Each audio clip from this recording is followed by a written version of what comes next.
এই যে ছোট্ট একটা নোটবুক কিংবা প্যাড তোমার লাইফে কিন্তু একটা বড় চেঞ্জ নিয়ে আসতে পারে। আমি ডেইলি রাতে যেটা করি, দেখো এই যে এখানে দেখতে পাচ্ছ, ঠিকমতো না দেখতে পাইলেও দেখবা যে কিছু একটা লেখা আছে।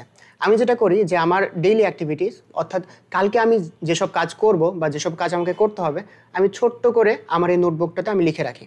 সো আমাকে কিন্তু আগে থেকে আমি প্ল্যানটা সাজিয়ে রাখতেছি যে কালকে আমার কী কী কাজ করতে হবে, অ্যান্ড একটা কাজ যখন আমি শেষ করি সাথে সাথে কিন্তু ওই কাজটাতে আমি টিক মেরে দিই। ঠিক আছে? সো আমার কি হচ্ছে, আমি ওই কাজটা শেষ করলাম, সাথে সাথে আমি কিন্তু পরের কাজের জন্য রিমাইন্ডার পেয়ে যাচ্ছি যে আমাকে তাহলে এই কাজটা শেষ হয়েছে, এরপর আমাকে এটা করতে হবে।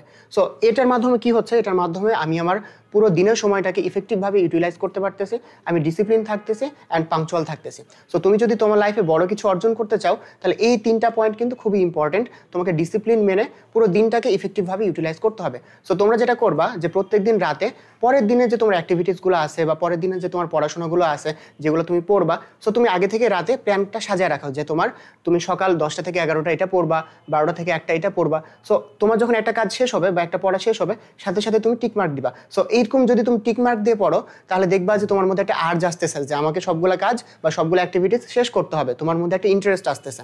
অ্যান্ড দেন তুমি যখন টিকমার্ক দিবা বা তুমি যখন শেষ করবে একটা কাজ শেষ করছো যখন, তুমি কিন্তু পরের কাজের জন্য রিমাইন্ডার পেয়ে যাচ্ছ যে এই কাজটা আমার শেষ হলো, তাহলে এরপর আমাকে এটা করতে হবে।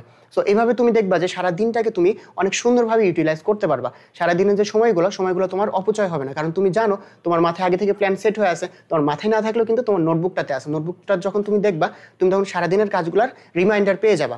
আর যে কোনো প্ল্যানিং ছাড়াই, মনে করো আজকের সারাদিনটা তার কোনো প্ল্যান নাই, সে জাস্ট র্যান্ডম পড়াশোনা করতেছে, র্যান্ডম এই কাজ করতেছে, র্যান্ডম সে ফোন চালাচ্ছে, তার কাছে কিন্তু কোনো প্ল্যানিং নাই। সে রিলস দেখা শুরু করলে 1 থেকে 1.5 ঘন্টা 2 ঘন্টা কখন চলে যায় সে নিজেও জানবে না। সো এই ক্ষেত্রে আমাদেরকে কি করতে হবে, সুন্দরভাবে আগের দিন রাতে প্ল্যানটা সাজাইতে হবে, অ্যান্ড এই প্ল্যানটা ঠিক মতন আমাদেরকে ইউটিলাইজ করতে হবে। তাহলে তোমার সারাদিনটা অনেক সুন্দরভাবে তুমি ইফেক্টিভলি ইউটিলাইজ করতে পারবা, অ্যান্ড তুমি তোমার টার্গেটের দিকে যেটা আছে খুব সুন্দরভাবে তুমি অগ্রসর হতে পারবা।